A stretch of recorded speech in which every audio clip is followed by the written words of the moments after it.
নম্বর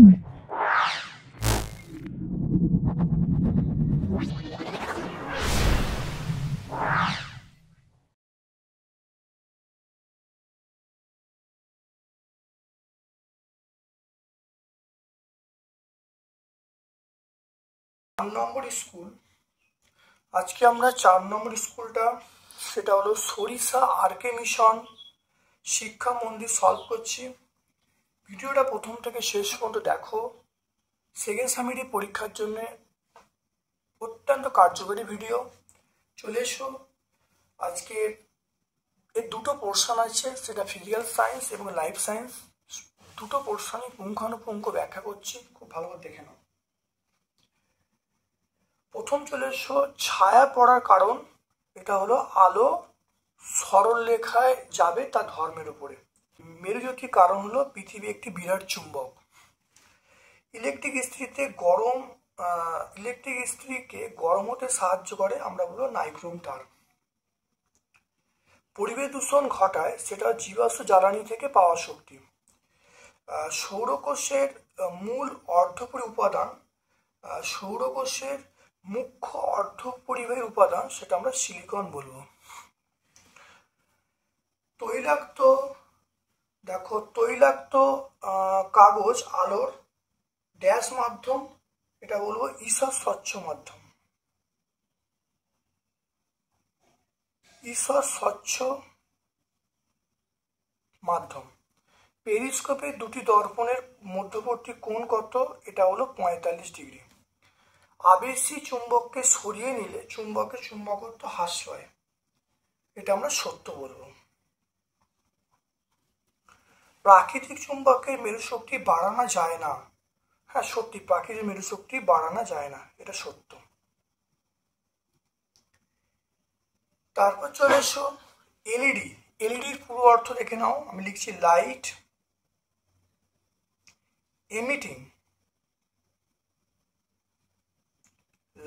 emitting diode.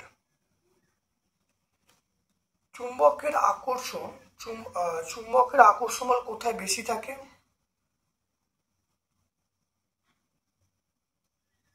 এটা আমরা বলবো মেরুর কাছাকাছি। হ্যাঁ, আমরা মেরুতে বলবো মেরুর কাছাকাছি।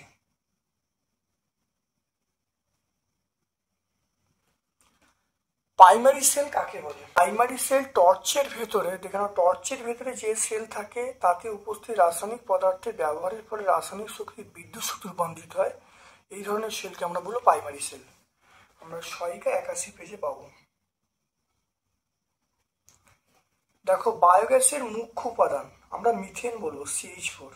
বায়োগ্যাসের মুখ্য উপাদান মিথেন। এলপিজির পুরো অর্থ আমরা বলবো লিকুইফাইড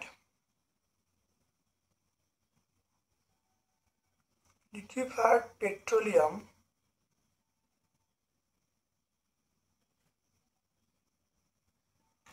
দেখো লিকুইফাইড পেট্রোলিয়াম গ্যাস, এটা হলো লিকুইফাইড পেট্রোলিয়াম গ্যাস।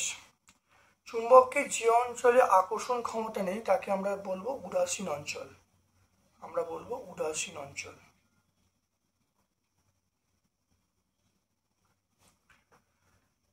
এরপর চলে এসো 3-এর দাগে। নিয়মিত বিক্ষিপ্ত প্রতিফলনের মধ্যে 3টে পার্থক্য বলতে বলছি। এখানে নিয়মিত প্রতিফলনে মসৃণ তলের প্রয়োজন, বিক্ষিপ্ত প্রতিফলনে অমসৃণ তলের প্রয়োজন। নিয়মিত প্রতিফলনের উদাহরণ আমরা আয়না বলবো, চকচকে স্টিলের মসৃণ বাটি বলবো। আর বিক্ষিপ্ত প্রতিফলনে সাদা কাগজ বলবো, ঘরের দেওয়াল বলবো, এগুলো। আর একটা পয়েন্ট বলবো, নিয়মিত প্রতিফলনে প্রতিবিম্ব তৈরি হয় আর বিক্ষিপ্ত প্রতিফলনে প্রতিবিম্ব তৈরি হয় না। তাহলে 3টে পার্থক্য হয়ে গেল। এটা আমরা 36-এ পেয়ে যাব।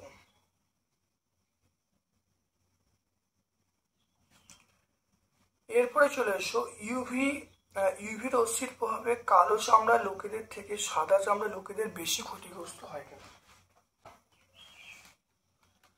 আমরা এখান থেকে বলবো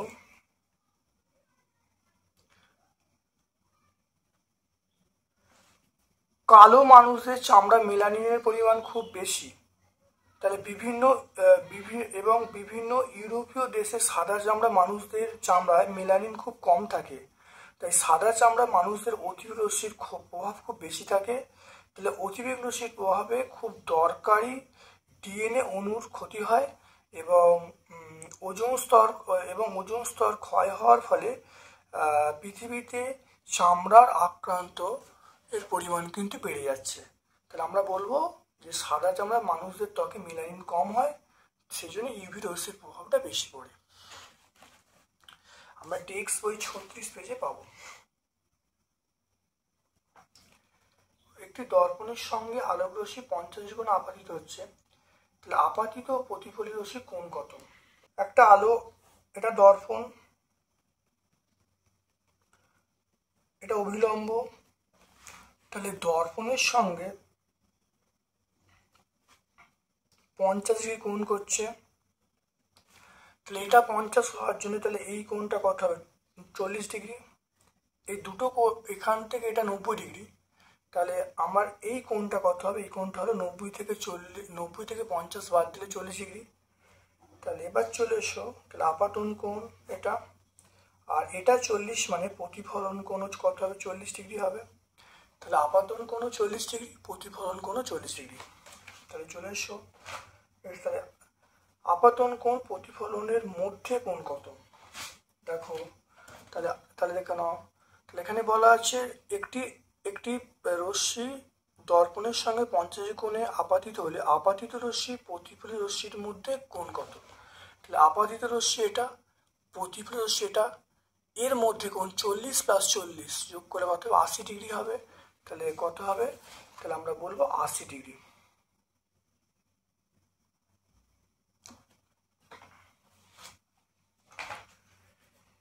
এরপরে চলে এসো, আকর্ষণ অপেক্ষা বিকর্ষণী চুম্বকত্বের প্রকৃষ্ট প্রমাণ ব্যাখ্যা করতে বলছে। দেখে নাও, এটা আমরা পেয়ে যাব। এটা আমরা একটু পড়ে নিলে এটা,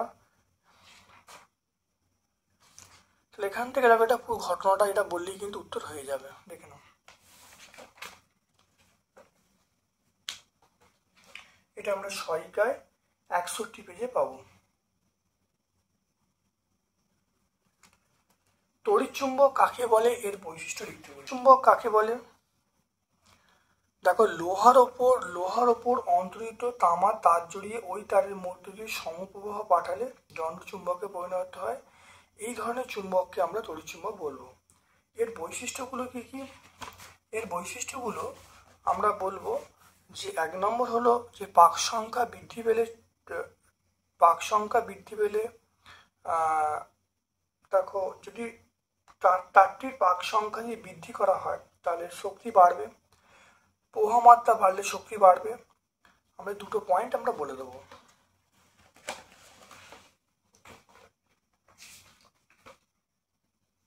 সহায়িকা 67-68 আমরা পেয়ে যাব।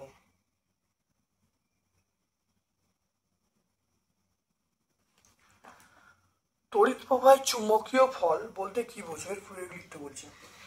দেখো, তড়িৎ প্রবাহের চুম্বকীয় ফল, তড়িৎ বর্তনীর মধ্য দিয়ে তড়িৎ প্রবাহের ফলে বর্তনীর চারপাশে চুম্বক ক্ষেত্র সৃষ্টি হয়। এই ঘটনাকে আমরা বলবো তড়িৎ প্রবাহের চুম্বকীয় ফল। এটা কোথায় ব্যবহার করব? যেমন ধরো ইলেকট্রিক, কলিং বেল, টেলিফোন, এগুলোতে ব্যবহার করা হয়। 83 পেজে আমরা পেয়ে যাব, সহায়িকা 83। ইলেকট্রিক সরঞ্জামে চীনামাটির প্লাস্টিক ব্যবহার করা হয় কেন? ইলেকট্রিক সরঞ্জাম প্লাস্টিক বা চীনামাটির হয় কেন? দেখে নাও, ইলেকট্রিক সরঞ্জাম সরাসরি তড়িৎ পরিবাহী বর্তনীর সঙ্গে যুক্ত থাকে, তাই সরঞ্জামগুলি যদি তড়িতের সুপরিবাহী পদার্থ দ্বারা নির্মিত হয় তাহলে দেহের কোনো অংশের সংযোগ ঘটলে শক লাগার সম্ভাবনা থাকবে। কিন্তু প্লাস্টিক বা চীনামাটির এগুলো তড়িতের কুপরিবাহী, ফলে তড়িৎ পরিবাহী হতে পারে না, ফলে স্পর্শ করলেও শক লাগার সম্ভাবনা থাকবে না। এটা আমরা সহায়িকা 80 পেজে পাবো। বৈদ্যুতিক ফিলামেন্টের কি কি বৈশিষ্ট্য থাকা উচিত? বাল্বের ফিলামেন্টটা টাংস্টেনে তৈরি হবে। তাহলে প্রথম কথাটা টাংস্টেন তৈরি হবে, ফলে টাংস্টেনের 1 নম্বর কথা হলো ফিলামেন্টটা টাংস্টেন ধাতু দিয়ে তৈরি হবে। এটা তৈরি এর কারণ এর গলনাঙ্ক বেশি। 1 নম্বর পয়েন্ট হলো টাংস্টেন তৈরি হতে হবে। নাম্বার 2 হলো এই টাংস্টেন ধাতু গলনাঙ্ক অনেক বেশি হয়, ফলে খুব সহজেই তাপ উৎপন্ন করতে পারে। আমরা টেক্সট বই 61-তে পেয়ে যাব। পাইপ প্রবাহের শক্তির কাজে লাগিয়ে তড়িৎ উৎপন্ন করার জন্য সমুদ্রের ধারে হাওয়া কলগুলি লাগালে কি কি সমস্যা হতে পারে। 1 নম্বর সমস্যা এখানে দেখে নাও, অনেকগুলি বায়ুকল একসঙ্গে চলতে থাকলে টারবাইন ঘোরার সময় উচ্চ কম্পাঙ্কের শব্দ উৎপন্ন হবে। নাম্বার 2 হলো বায়ুকলে ব্যবহৃত টারবাইনগুলির তড়িৎচুম্বকীয় সিগন্যালকে প্রভাবিত করবে, তাই টেলিভিশন, টেলিফোন ইত্যাদির মাধ্যমে যোগাযোগ ব্যাহত হবে। তাহলে দুটো পয়েন্ট আমরা বলে দেবো, সহায়িকা 96 আমরা পেয়ে যাব। পরিবেশ বান্ধব শক্তি ব্যবহার বাড়ানো উচিত কেন? আমরা বলবো, প্রথম পয়েন্ট বলবো ভান্ডার অফুরন্ত, আর নাম্বার 2 হলো পরিবেশ দূষণ ঘটাবে না। তাহলে দুটো পয়েন্ট আমরা বলবো, এর ভান্ডার অফুরন্ত আর নাম্বার 2 হলো পরিবেশ দূষণ ঘটাবে না।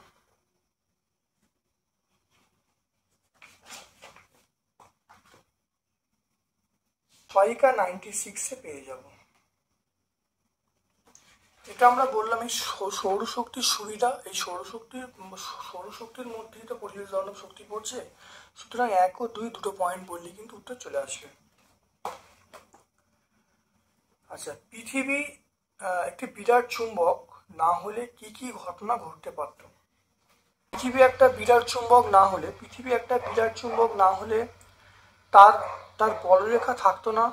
তাহলে পৃথিবী একটা বিরাট চুম্বক না হলে তার কোনো বলরেখা থাকতো না, ফলে পরিযায়ী পাখিরা বা কচ্ছপরা ঠান্ডা অঞ্চল থেকে গরম অঞ্চলে গিয়ে এবং শীত থেকে পুনরায় আবার আদি বাষ্পীভূত আসতে পারতো না বা আসতে অসুবিধা হতো। নাম্বার 2 হলো মহাবিশ্ব থেকে যে মহাজগতী রশ্মি ক্রমাগত পৃথিবীর দিকে ধেয়ে আসছে এবং পৃথিবী চুম্বক ক্ষেত্রের সঙ্গে ক্রিয়া প্রতিক্রিয়া ঘটিয়ে বিকিরণ বলয় এবং মেরুজ্যোতি উৎপন্ন হয় তা ব্যাহত হতো, ফলে মেরুজ্যোতির অনুপস্থিতিতে তাহলে ওই অঞ্চলে জীবজগতের বহু কাজ ব্যাহত হতো এবং জীবের শারীরবৃত্তীয় ক্রিয়ায় ভূচুম্বক ক্ষেত্রে যে ভূমিকা সেগুলি পালিত না হয়, তাহলে শারীরবৃত্তীয় ক্রিয়া খুব অসুবিধার সম্মুখীন হতো। এটা আমরা সহায়িকা 68 পেজে পাবো।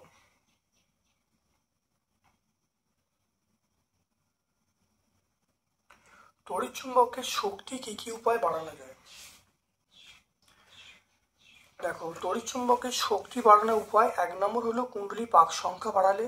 নাম্বার 2 হলো দেখো তড়িৎ প্রবাহ বাড়ালে। নাম্বার 3 হলো ব্যবহৃত চুম্বক পদার্থের উপাদানের পরিবর্তন ঘটালে।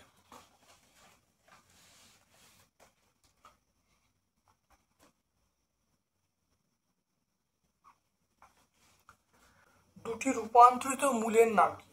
দুটি রূপান্তরিত মূল আমরা বলবো মূলো এবং গাজর। তাহলে আমরা বলবো মূলো গাজর বলবো, মূলো গাজর বলবো। একটি রূপান্তরিত মৃৎগত কাণ্ড, এটা আমরা বলবো আলু বলবো। রূপান্তরিত মৃৎগত কাণ্ড আমরা আলু বলবো। পত্রমূলের কাজ কি? পত্রমূল বংশ বৃদ্ধিতে সাহায্য করে, বংশ বিস্তারে সাহায্য করে। পত্রমূল কি করে? বংশ বিস্তারে সাহায্য করে। বৃদ্ধির কাজ কি? কুঁড়ি অবস্থায় অন্যান্য স্তবককে রক্ষা করা।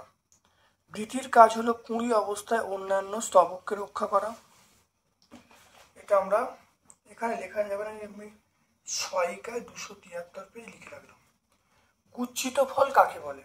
যে সকল ফলে একটি বোঁটা থাকে, সেই বোঁটার ওপরে অনেকগুলো অংশ থাকে যাদের আলাদা আলাদা করা যায় এবং প্রতিটি অংশে একটি বীজ থাকে, তা গুচ্ছিত ফল বলে, যেমন আতা।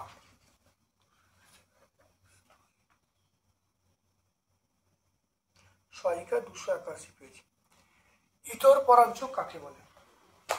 ইতর পরাগযোগ কোনো ফুলে পরাগমণি যখন একই রকম অন্য ফুলে গর্ভমুণ্ডে গিয়ে পড়ে বা স্থানান্তরিত, তখন তাকে ইতর পরাগযোগ বলে। টেক্সট বই 210-এ আমরা পাবো। এরপর চলে এসো, দেখো ভুট্টার বীজ তার ড্যাশ অংশে খাদ্য সঞ্চয় করে, এটা বলবো শস্যে। তারপরে দেখো তাপমাত্রা কমলে ব্যাপনের হার, এটা কমবে। কোষপর্দাকে আমরা বলবো কোষপর্দাকে অর্ধভেদ্য পর্দা হিসাবে।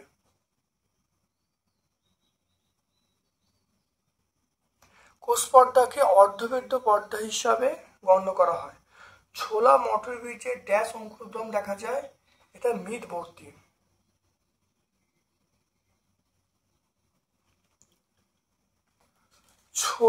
ছোলা মটর আম এদের ক্ষেত্রে আমরা কি বলবো, মৃদবর্তী অঙ্কুরোদ্গম দেখা যায়। 3 দাগের প্রশ্ন চলে এসো, কাতলা মাছকে সমুদ্রের জলে ছেড়ে দিলে মাছটি শুকিয়ে মারা যায় কেন? এটা আমরা এইখানে এই উত্তরটা বলবো, জর্ডনের ডেড সিতে রুই বা কাতলা মাছ মিষ্টি জলের মধ্যে রাখলে ওই মাছ থেকে জল বাইরে বেরিয়ে আসবে এবং জল শূন্যতার ফলে কাতলা এবং রুই মাছ মারা যাবে।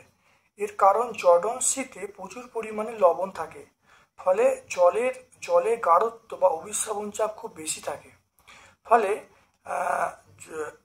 ওই লবণাক্ত জল দেহের তুলনায় হাইপাটনিক, তাই বহি অভিস্রবণ প্রক্রিয়ায় জলটা বার হয়ে যাবে বা মাছটা মরে যাবে। এটা আমরা সহায়িকায় 293 পেজে পাবো। সহায়িকা আমরা 293 পেজে পাবো। পুকুরে বা নদীর পাড়ে গাছ লাগানো হয় কেন? গাছগুলো আমরা লাগাবো, সেটা পাইন, ঝাউ, এই গাছগুলো লাগাবো। তাহলে নদীর পাড়ে আমরা পাইন এবং ঝাউ গাছ লাগাবো। পুকুরের পাড়ে কলা গাছ, খেজুর গাছ, সুপারি গাছ লাগানো হয়।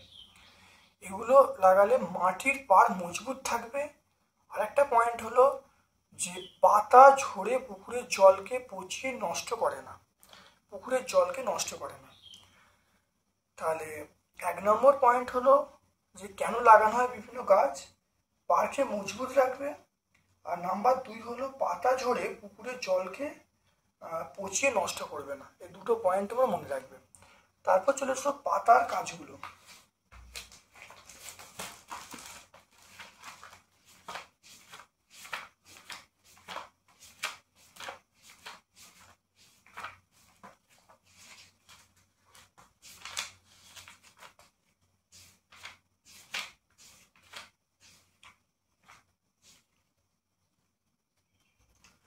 দেখো পাতার যে বিভিন্ন অংশ, এই বিভিন্ন অংশের কাজ মানে পাতার কাজ।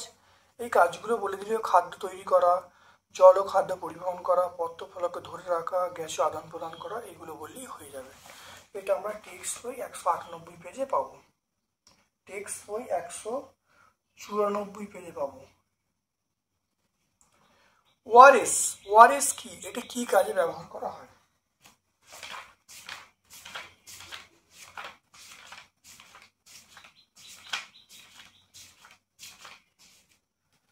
দেখো ওআরএস হলো ওরাল রিহাইড্রেশন সলিউশন।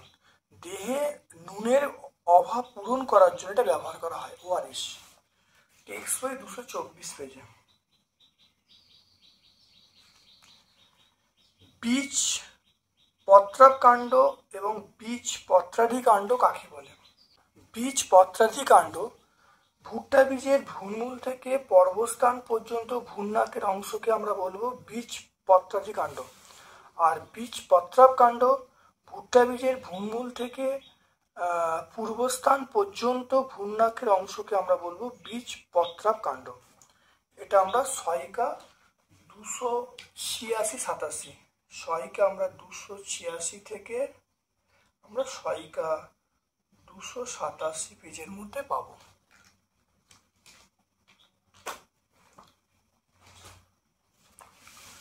তাহলে 4 নম্বর স্কুলটা আমরা সম্পূর্ণ ব্যাখ্যা করলাম।